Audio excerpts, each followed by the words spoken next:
অনেকে আমারে কই যে ইমাম সাহেব যদি বিয়া করেন না তাহলে তো তান করে নমাজ পড়া মকরু হইব। কেন মকরু হইতো? ইমাম সাহেব যদি বিয়া শাদী না করেন তো মকরু আর কথা না। ইমাম সাহেব যদি ফরেজগার হইন, আল্লাহওয়ালা হইন, বিয়া যদি করেনও না, তাহলে তার পিছনে নমাজ পড়লেও কোনো অসুবিধা। ইমাম সাহেব যদি বিবাহিত হইন আর ইমাম সাহেব যদি অবিবাহিত হইন, তাইলে দুইও ইমাম সাহেবের পিছনে নমাজ পড়ার সমান সব। একজন মহিলা তো পরে দিবা আমারে হোকা যায়। একজন যদি বিবাহিত হইন আর একজন কিতা হইন অবিবাহিত হইন, যে হাদিসও আইছে যে অবিবাহিত ইমাম সাহেবর 70 রেখাত আর বিবাহিত ইমাম সাহেবর 2 রেখাত সমান। আমরা হাদিসগুলা দেখছি, দেখার পরে দেখা গেছে যে এই সমস্ত হাদিসর সনদর মাঝে সমস্যা আছে। হোকা সনদর মাঝে সমস্যা আছে, যার কারণে এইগুলা গ্রহণযোগ্য নাই। তাইলে বিয়া যদি করতেই বইলা যদি শর্ত আপনারা দিলেন, তাইলে আপনারা হৃদয়বান যারা বিত্তশালী মানুষ, আপনারা দলই একটা ফান্ড তৈরি করে লিবা ইমাম সাহেব লাগি, বিয়ার ফান্ড। তারপরে আপনারা সৌদ্যোগে তার বিয়াখান করাই লিবা। এটা একটা মহৎ কাজ, ঠিক না নিয়ে হবে? এটা পালা খান না বাদ খান। আর যদি মতল্লি সাহেবের মেয়েটা হইন উপযুক্ততে আপনি দিলাইছেন, হাসান আইন মতল্লি সাহেব আপনি দিলাইবা। এখানে ইমাম সাহেব থাকি বালা মানুষ খুব কম আছে, ঠিক না? সমাজের মাঝে বালা মানুষ নাই ইমাম সাহেব। তাইলে ইমাম সাহেবের লোকে শাদি করতে, সম্বন্ধ করতে বা ইমাম সাহেবের শাদি দিতে অসুবিধাটা কোন জায়গা? এই সময় দিতা নাই নেনি বেতন কম। ইমাম সাহেব 5,000 টাকা 6,000 টাকা বেতন ইমাম সাহেবের। থানেরও ভেট পাশে না আমার হুড়িরে ভাল বাকি ওনে হুজুর হলোর কাছে বিয়া দিতে চায় না মানছে। আমরা সমাজের মাঝে ধারণা তৈরি করে হয়ে গেছে যে বিবাহিত ইমাম সাহেব যদি হইন তার পিছনে 2 রেখাত আর অবিবাহিত ইমাম সাহেবের পিছনে 70 রেখাত সমান। এটা হাদিসগুলার সনদ সহি নাই, আমরা পাইছি, বাহির করিয়া তাহকিক করিয়া বাহির করছি ইদানিং, যে এইগুলা সনদগুলার ঠিক নাই, এগুলার ভিত্তি নাই। এগুলা সমাজও ছড়াইয়া সাধারণত ইমাম সাহেব যারা বিয়া করছেন না এরার উপরে জুলুম করেন না যান, না গীতা কই জুলুম করেন না যান।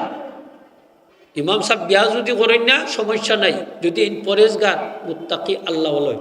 শাহজালাল সাহেবের শাদি করছেন না, এর লাগি তাই কি তাই ইমামতি করছেন না। যারু ছিলাম মুসলমানের নাম তো মুজররত, অত পরেজগারি দেখান কই থাকি। যুবক ইমাম সাহেব যদি তখন আল্লাহওয়ালা হই, এনকি তা ফরেজগার হইতে পারেন না নি, আল্লাহওয়ালা হইতে পারেন না নি। যার ফাগড়ি নাই তার ফেসাইবার চিন্তা নাই, যার ফাগড়ি আছে তার ফেসাইবার চিন্তা আছে। যখন আসিল 2 ফাও যথা ইচ্ছা তোথায় যাও, যখন হইল 4 ফাও খানি খুরাক দিয়া যাও, আর যখন হইল 6 ফাও আব্বা তুমি মাত্তা নাই নি আপনারা। বেজাল বাড়ছে না কমছে? বাড়ছে না কমছে? বাড়ছে। থাইলে যে বেটা বিয়া শাদি করতেন না ইমাম সাহেব, তার বেজাল কম না বেশি? কম নাইনি। তিয়া আপনি এখানে জ্বালার উপরে জ্বালা আরো তৈরি করে দিছে। এমনি বেটার টাকা পয়সা নাই, হাসা নাই নি হোকা, চিন্তা করে কিলা টাকা জমাইতো, তার বাদে না শাদি করতো। গোর দুয়ার নাই, ওটা আগে ঠিকঠাক করতে হইব, অলা নাইনি বিষয়। তাহলে তার পুঁজি নাই, তারে আপনি চাপ আর একটা দিলাইলাম যে মরার উপরে খাড়ার বিয়া করতেই। তাইলে বিয়া যদি করতেই বইলা যদি শর্ত আপনারা দিলেন, তাইলে আপনারা হৃদয়বান যারা বিত্তশালী মানুষ, আপনারা দলই একটা ফান্ড তৈরি করে লিবা ইমাম সাহেবের লাগি, বিয়ার ফান্ড। তারপরে আপনারা সৌদ্যোগে তার বিয়াখান করাই লিবা। এটা একটা মহৎ কাজ, ঠিক না নিয়ে হবে? এটা পালা খান না বাদ খান। আর যদি মতল্লি সাহেবের মেয়েটা হইনি উপযুক্ততে আপনি দিলাইছেন, হাসান আইনি মতল্লি সাহেব আপনি দিলাইবা। এখানে ইমাম সাহেব থাকি বালা মানুষ খুব কম আছে, ঠিক না? সমাজের মাঝে বালা মানুষ নাই ইমাম সাহেব। তাইলে ইমাম সাহেবের লোকে শাদি করতে, সম্বন্ধ করতে বা ইমাম সাহেবের শাদি দিতে অসুবিধাটা কোন জায়গা? এই সময় দিতা নাই নেনি বেতন কম। ইমাম সাহেব 5,000 টাকা 6,000 টাকা বেতন ইমাম সাহেবের। থানেরও ভেট পাশে না আমার হুড়িরে ভাল বাকি ওনে হুজুর হলোর কাছে বিয়া দিতে চায় না মানছে। এরা যান বাঁচানি খরচ, তারারও যান বাঁচে না। আমার মেয়ের কিলা ভালো আছে নিনা নাইলা, ও হুজুর হল পালা করে উঠবি। আর হুজুর হকলোর মেয়ে হকল দিতা চাই না, কেনে জানেননি? ওনে তো যে ইউরোপ কান্ট্রি একটা বাড়াইছে না নি, লাল ফাস্টফুড, খালি লাল ফাস্টফুডের ভাগ, লাল ফাস্টফুড। আর আগে বিয়া দিতা কুজ্জা ইমাম সাহেব, মসজিদ সাহেব, আলিম সাহেব, এখানে যে এরা আখেরাতরে সে মরার পরে তো আমার জানাজার নামাজ খান পড়াইবা, মরার পরে আমার কবরের খান্দাতকে আমার লাগি দোয়া করবা, ঠিক কিনা? 2-1 অক্ষর রুহের মধ্যে ফড়িয়া ফুসাইয়া দিবা। নাতিনো সইলে নানার কবরের খান্দাত দাঁড়াইয়া দাদার কবরের খান্দাত দাঁড়াইয়া কমপক্ষে আসসালামু আলাইকুম ইয়া আহলাল কবুর খান হইব, ঠিক কিনা না? ওনে আর ইতা তুকায় না, ওনে হয়ে গেছে বাতর বেরোর যা তনে ঠেকা ঠেকা যেখান পয়সা যেখান ওখান অকলতা, ঠিক কিনা না? ইমাম সাহেবের মেয়েও বিয়া দিতা নাই, আরো হুজুরের গেছে তাইনও তুকাই যে কোনো মন্ত্রে নিয়ে একটা মাত্তা নাই নিয়ম না দিরানি না দিরা না দিরা হুশিয়ার সাবধান। ইমাম সাহেব দোয়ার ফত আপনার বোন হয়েছে, ঠিক কিনা না? হাজরিন একরাম, আমরার পীর মুর্শিদ ফুলতলি সাহেব টুবিলায় বয়াতর বাদে কইতা 5 ওয়াক্ত নামাজ খান শান্তি মনে আদায় করিও, তোমার জীবনটা আল্লাহ শান্তির জীবনে পরিণত করে দিবা। সুবহানাল্লাহ। নামাজ সুন্দর, জীবন সুন্দর হোক। নামাজ সুন্দর, জীবন সুন্দর। নামাজের লগে জীবনের একটা সম্পর্ক আছে। আপনার জীবনে যদি শান্তি চাই তাহলে আপনি নামাজ শান্তি মনে করতে হইব। আমরা জীবনও আমরা শান্তি চাইনি না চাই না, চাইনি না চাই না, খারা খারা চাই না, একটু তুলে দেখো নারায়ে তাকবীর।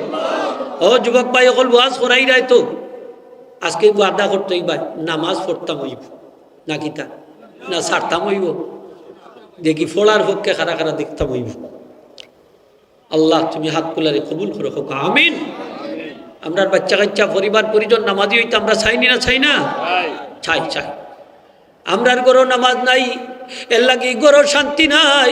যে গ্রামও নামাজ নাই, গ্রামও শান্তি নাই। যে সমাজও নামাজ নাই, সমাজও শান্তি নাই।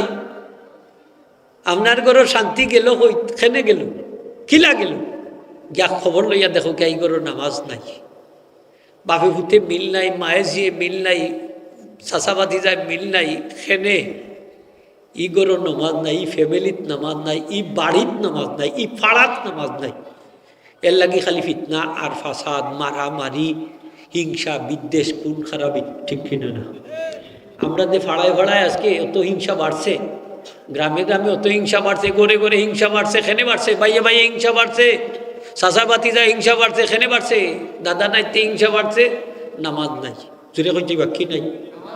আস্তে আস্তে না, জুড়ে হোক কি নাই?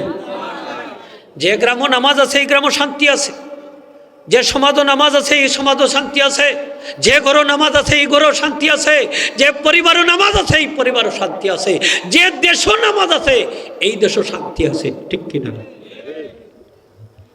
আজকে অত শান্তির মূল কি? আমরা সমাজও নামাজ নাই, নামাজ নাই। আমরা যদি আমরা জীবনে শান্তি চাই তাহলে আজকে তাকে আমরা নামাজ পড়তে হইব শান্তি মনে, এক মনে, এক ধ্যানে। ছাত্র ভাইয়েরা যারা আসো বালা করি শুনো, যদি তোমার স্মরণ শক্তি বাড়াইতে চাও, মেধা শক্তি বাড়াইতে চাও, তাইলে নামাজ পড়তে হইব হুজুরি কলবে, এক মনে এক ধ্যানে। নামাজ যদি পড়তাম পারি জেহেন শক্তি বাড়িয়ে দিব। হোকা শুনো কিতা বাড়বো হোকা? ইমাম সাহেব নামাজ পড়াইরা উনি 3 রাকাত পড়ছেন না 4 রাকাত পড়ছেন, মুসল্লিও হইতে পারে না, ইমাম সাহেব পারে ইলা মাঝে মাঝে হয় না নি? মানে মানছে মসজিদ সাহেব রেখো না, মসজিদ সাহেব ইমাম সাহেব যে নামাজও ভুল করলে আপনি লুকমা দিলা না খানি, উনি মসজিদ সাহেব ওখানে আপনারা দিলা না খানি, হাসা নাই নি? কোনো কোনো সময় ইমাম সাহেব 4 রাকাত দরকার 5 রাকাত পড়িলাই, হ্যাঁ ফোড়েননি, ভুলে পড়িলেন 5 রাকাত পড়িলেন।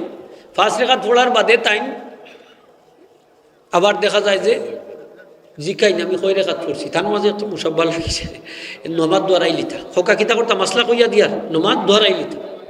হ্যাঁ সেদিন এক ইমাম সাহেবের নামাজ পড়ছেন 6 রাকাত, 4 রাকাতের জায়গা হকা 6 রাকাত